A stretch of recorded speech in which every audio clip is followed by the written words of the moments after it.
I'm Caroline, welcome to my channel.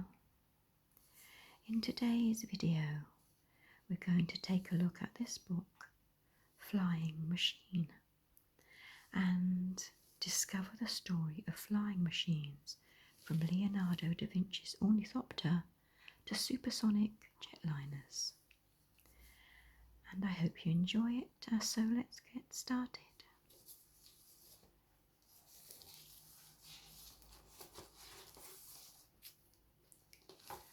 Flying like a bird.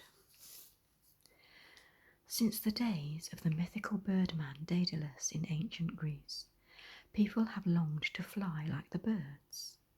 For centuries, some believed that if they could mimic the birds and their flapping wings, they too would be able to fly. In the Middle Ages in Europe, many a reckless experimenter strapped on wings and lunged into the air from towers and cliff tops, only to plummet to the ground, often fatally. Then, in the 15th century, the brilliant Italian artist and thinker Leonardo da Vinci applied his mind to unlocking the secrets of flight. Leonardo too believed that people could learn from the birds how to fly. But he realized that human arms are too weak to flap wings for long, so he sketched designs for flapping wings machines, or ornithopters. Centuries later, these sketches were discovered in his notebooks. As far as we know, Leonardo never tried to build his machines, and sadly they would never have flown. Imitating bird flight is far more complicated than even Leonardo understood, but his ideas may be one of the earliest scientific attempts to invent a flying machine.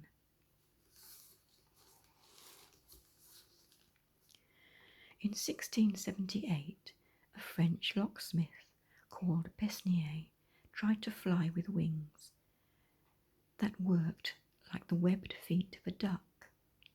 He was lucky to land alive.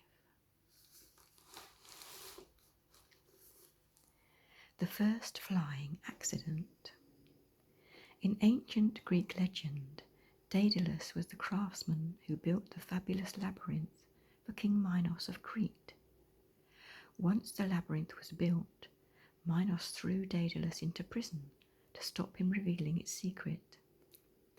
Daedalus escaped with his son Icarus by soaring into the air on wax and feather wings he had made. In his excitement, Icarus flew so high that the sun melted the wax and he plunged into the sea.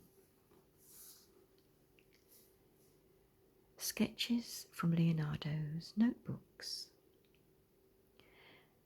Leonardo's notebooks showed how intently he studied birds to solve the riddle of flight, and how ingenious he was at devising mechanisms to flap the wings of his machines like a bird.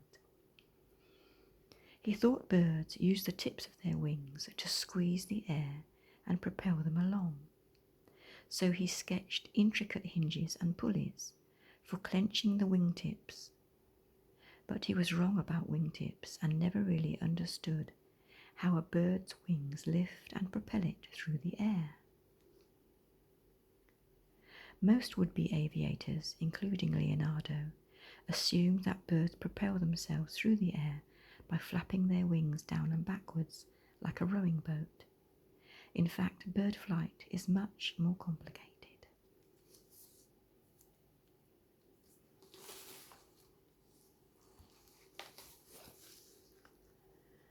Too heavy to fly. Leonardo's chances of success would have been hindered by the materials available to him at the time. This modern reconstruction of his machine is made from timber, leather, rope and iron, and weighs almost 300 kilograms or 650 pounds. By contrast, the recent Gossamer Albatross, the pedal-powered plane which flew across the English Channel in 1983, weighed barely 90 kilograms or 200 pounds, even though its wings were almost 30 meters long 100 feet long. There are pulleys to multiply the flyer's muscle power, hand-turned winder for the weak upstroke of the wings, pedal pivots, leather harness, subsidiary wing hinges, pedals pushed by the legs for the powerful downstroke of the wings.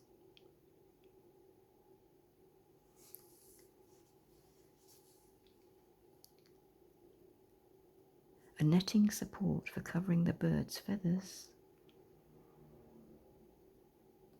wing spine guides, main hinges, flapping wing spines, wing tensions running on pulleys,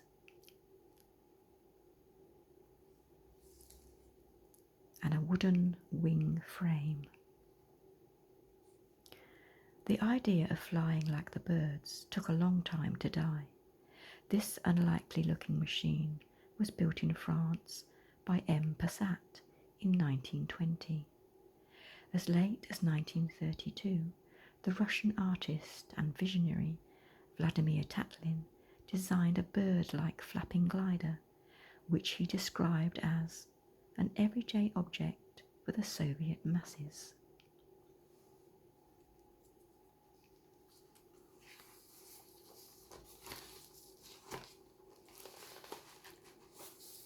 Lighter than air. It wasn't wings like a bird's, but a bubble of air that carried man aloft for the first time. People had long believed that a balloon filled with gas was the lighter than air would float in the air like a ship on water. The problem was to find this gas.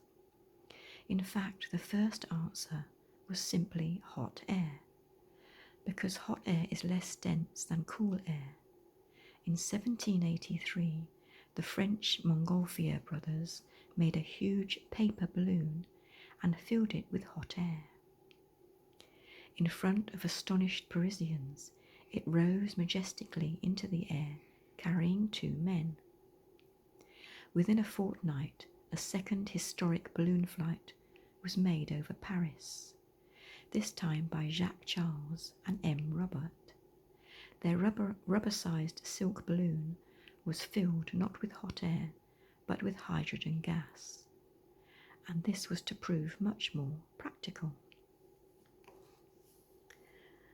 On the 21st November 1783, François de Rosier and Marquis de Ariandez became the world's first aeronauts, as the Montgolfier brothers' magnificent blue and gold balloon carried them into the air above Paris.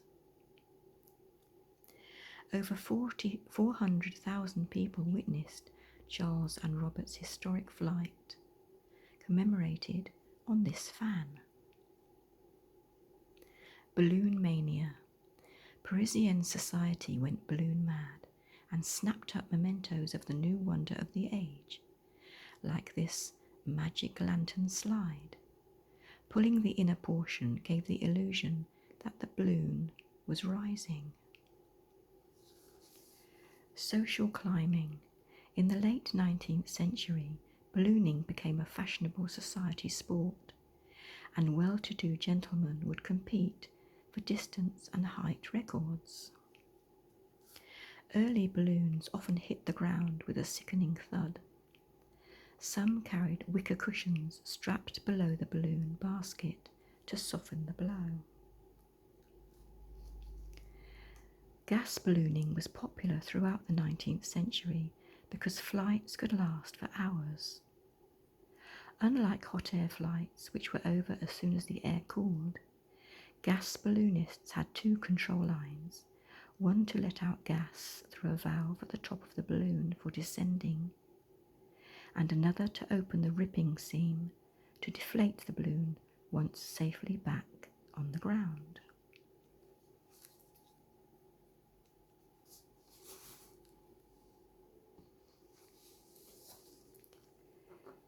Short ropes suspended the basket from the load ring. Strong rail to carry bags of sand ballast, which was jettisoned to reduce the weight and maintain height. The basket was made of wicker for lightness and resilience to landing shocks. There's an anchor to tether the balloon during inflation. Balloon races were immensely popular in the late 1800s. Professional aeronauts would often ride the load ring to make more room in the basket for joyriding clients. Airships. The problem with balloons was that they simply floated where the wind took them. So in 1852, Henri Giffard made a cigar-shaped balloon and powered it with a steam engine to make it dirigible or steerable. Later, with petrol engines and rigid-framed envelopes such as airships, were the first large aircraft. By the 1920s, vast airships were carrying people across the Atlantic in ocean liner style. But a series of disasters caused by the flammable hydrogen gas spelled the end for airships. The sight of vast airships looming right over the heart of the city could be awe-inspiring. The German Zeppelin Company led the world in airship building, but their giant 245-metre-long ship, the Hindenburg, was destroyed in a terrible accident in 1937, killing 35 passengers. This is a picture of the Hindenburg and a modern jumbo jet to the same scale. In order to keep the balloon at a steady altitude, sand ballast had to be jettisoned to make up for the gradual seeping of gas from the envelope, but the balance was delicate. Throwing out too much ballast made the balloon climb, forcing the aeronaut to let out more gas, not only to bring the balloon back down, but because the gas expands at higher altitude and has to be vented. Constant venting of gas and jettisoning of ballast cuts flights short, so early balloonists always carried sensitive barometric, pressure-controlled statoscopes to tell them whether their balloons were rising or falling. This is a statoscope from 1870. Making gas. The hydrogen gas to fill balloons was made by dripping sulfuric acid on iron turnings in contraptions like this. Hydrogen is so flammable that it was vital to know if there were any leaks.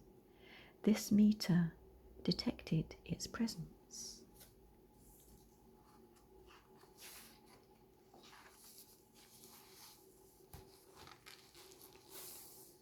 Gliding aloft. For a while it seemed the future of flight lay with balloons and lighter-than-air craft. But the British engineer, Sir George Cayley at least, thought otherwise. He was convinced that wings, too, would one day carry people into the air, drawing his inspiration from a familiar plaything, the kite. Ingenious experiments with kites taught Cayley so much about how wings are lifted on the air that he was able to build a man-size version, the world's first real glider. Soon other would-be aviators were trying their luck with gliders. It was all rather hit and miss though, for no one had any real idea how to control their craft in the air. Then in the 1890s, a brave young German called Otto Lilienthal built a series of small, fragile gliders, rather like modern hang gliders, and succeeded in making regular, controlled flights in them. His example proved crucial, and he has rightly been called the world's first true aviator. The invention of the aeroplane owes a great deal to the pioneering work of the English baronet Sir George Cayley, 773 to 1857. It was Cayley who first worked out how a wing works, and all modern aircraft are based on the kite-like model glider he built in 1804. With its up-angled front wing and stabilising tail. In 1853, at the age of 80, he built a full-size glider which is said to have carried his terrified coachman in a flight across a small valley. Cayley had ideas for many different flying machines, including an airship and this person-carrying glider, which he called a governable parachute. The oldest aircraft, kites, were probably flown in China over 6,000 years ago and arrived in Europe from there in the 14th century. Photographs of Lilienthal gliding were published around the world, inspiring many aviators. His approach to flying was very scientific. He studied each problem with an analytical eye and tested each solution critically. Aviators should learn to glide, he insisted, and get on intimate terms with the air before taking the risky step of fitting a motor, advice that was crucial to the success of the Wright brothers.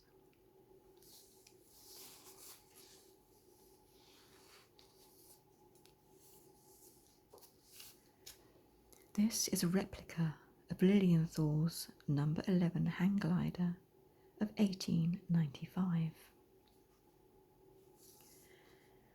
Wings are lifted by the air flowing above and beneath as they cut through the air. Air pushed over the top speeds up and is stretched out so that the pressure here drops, but the air flowing beneath slows down and pressure rises. So, in effect, the wing is sucked from above and pushed from below. Even a flat board can give some lift, but pioneers like Lilienthal discovered that a curved or cambered surface is best. Today, wings are thicker and far more effective than those of the pioneers. Research with computers and wind tunnels ensures the right shape for each type of aircraft. Sadly, Lilienthal was killed in 1896 while flying one of his gliders. The accident occurred not in town as suggested by this engraving, but in open country near Berlin, when a gust of wind threw the glider out of control. The Wright brothers adopted the same braced construction as this biplane, built by French-American Octave Chanute in the mid-1890s. Lilienthal supported himself on his forearms and controlled the glider by swinging his legs to shift its centre of gravity. Many pioneers believed that huge, man-carrying kites had a future. This one was designed by the telephone pioneer Alexander Graham Bell.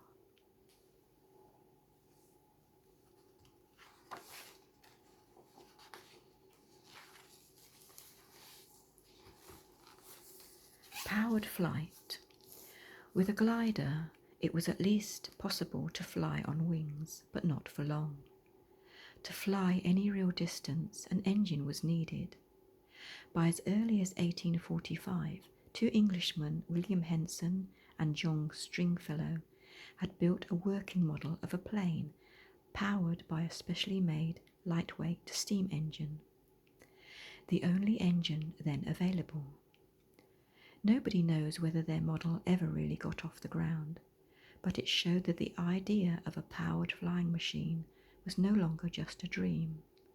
Over the next 50 years, many imaginative engineers tried to get steam-powered flying machines airborne.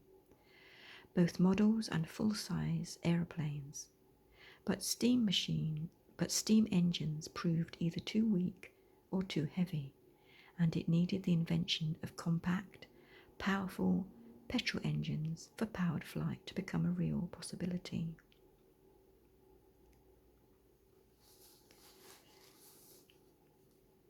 Steam power.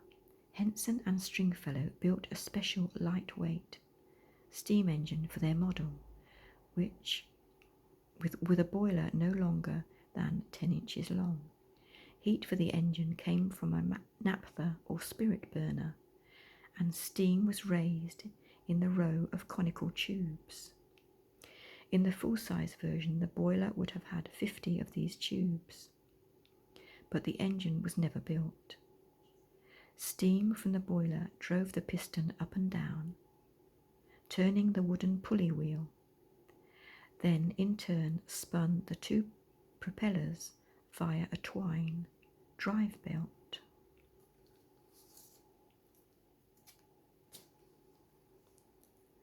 Stringfellow built another model in 1848. To launch it, he ran it down a sloping wire for 10 metres, 30 foot, and then released it with the engine running. Some accounts say the model showed true powered flight by climbing a little before it hit a wall.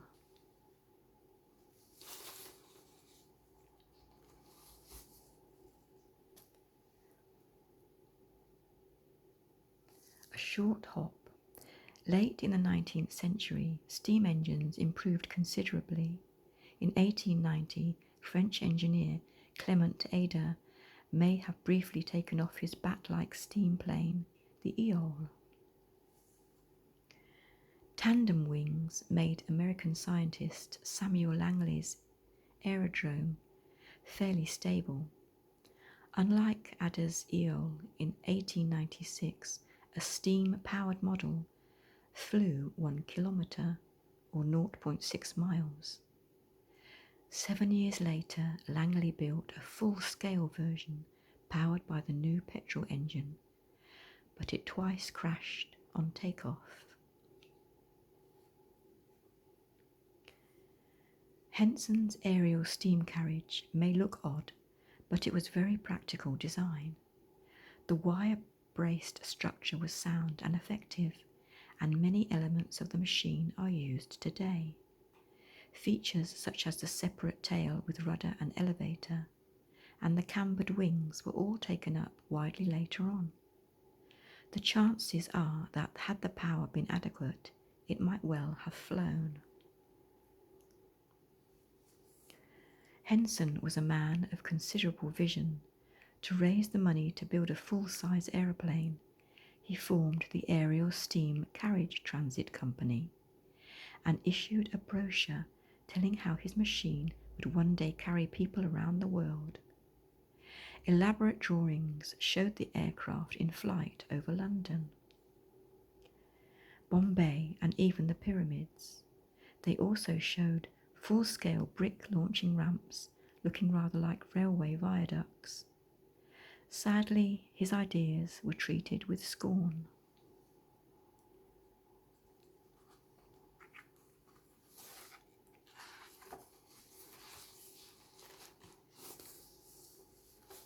The first aeroplanes. One cold Thursday in December 1903, at Kitty Hawk in the eastern USA, the petrol-engined flying machine built by the brothers Orville and Wilbur Wright rose unsteadily into the air, flew 40 metres, 120 foot, then dropped safely to the ground again. The world's first powered, sustained and controlled aeroplane flight had been made. Reports of the Wrights' achievement met with disbelief in Europe at first, but their success was no accident. They had been methodically improving their designs and, crucially, their flying skill since 1899. When Wilbur brought the Flyer to France in 1908, it was clear that the Wrights were far ahead of the pioneers in Europe. But aviation was now progressing everywhere with astonishing speed. Sustained flights were soon almost routine. Then, in 1909, Louis Blériot flew one of his elegant little aircraft, 41 kilometres or 26 miles, right over the English Channel from France to England. The Wrights realised that their plane needed some form of control to stop it rolling from side to side. So the flyer had wires to warp or twist the wings to lift one side or the other. This meant it couldn't only fly level, but also make balanced banked turns, rather like a bicycle cornering.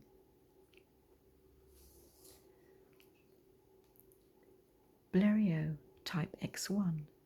Louis Blériot's first attempts to fly from 1905 on were fraught with disaster, and he crashed several times.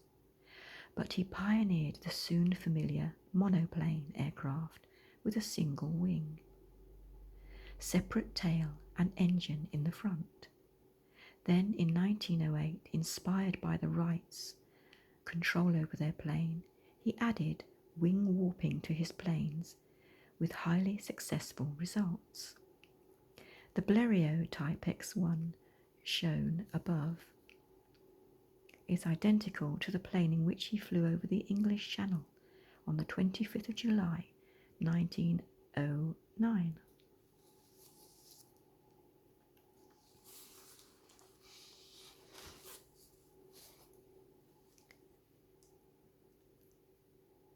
The Blériot's unusual three-cylinder engine was originally developed by Alessandro Anzani to boost the power of a two-cylinder or V engine for motorcycle sprints, but it was still barely powerful enough to carry Blériot across the sea. This is a front view of Blériot Type X1. Highly efficient Chauvier propeller to make the most of the limited engine power. Three-cylinder Anzani machine. Elevator at the tip of the tailplane for diving or climbing, and a monoplane wing. After his Channel flight, Blériot became a celebrity overnight. More than 100 of his Type X1 aircraft were ordered, and he became the first large-scale aircraft manufacturer.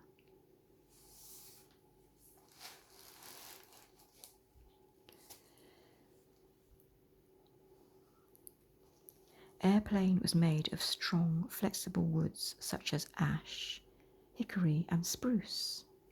It had bracing wires, rudder control wires, rudder to control the direction, and elevator control wires.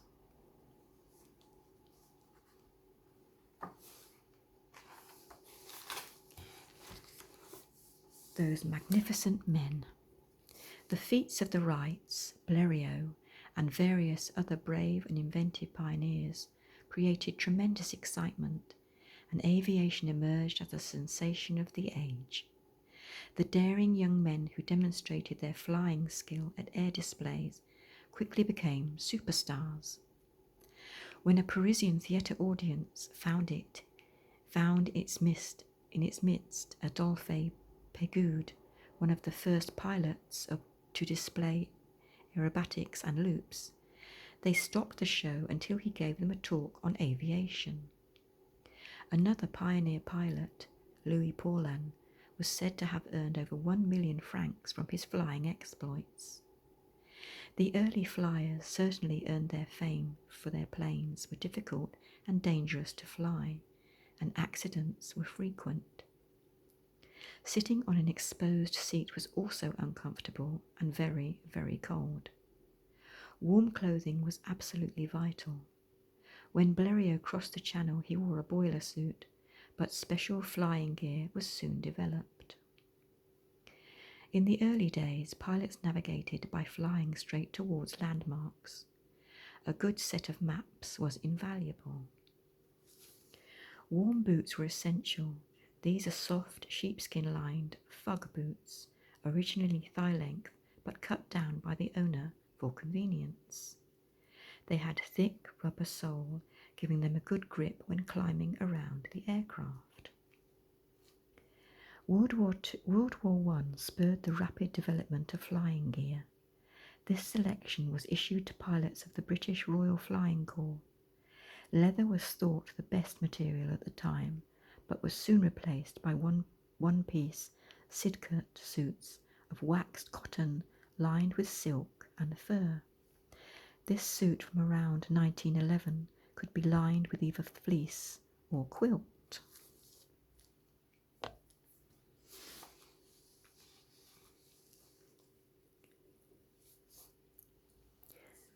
A cowl-type helmet with face masks like this was sometimes used for high-altitude flying, but some aces felt more alert flying without either helmets or goggles. This has a fold-up collar to keep her neck warm, soft chrome leather, button-up cuffs to keep out the wind. For most pilots, goggles gave vital eye protection against the wind. This pair is tinted to reduce glare and made with anti-splinter glass. Stuck out in the airstream on the controls, hands could quickly suffer frostbite if not protected by warm gloves. These leather gloves are lined with sheepskin mitten. Higher speeds and longer flights in World War I meant suits had to be more windproof, particularly at the neck, wrists and ankles. And that's our reading for this video. I'm going to stop it there. I hope you enjoyed it, and if you did, please join me again soon for another one. Thank you for watching. Bye.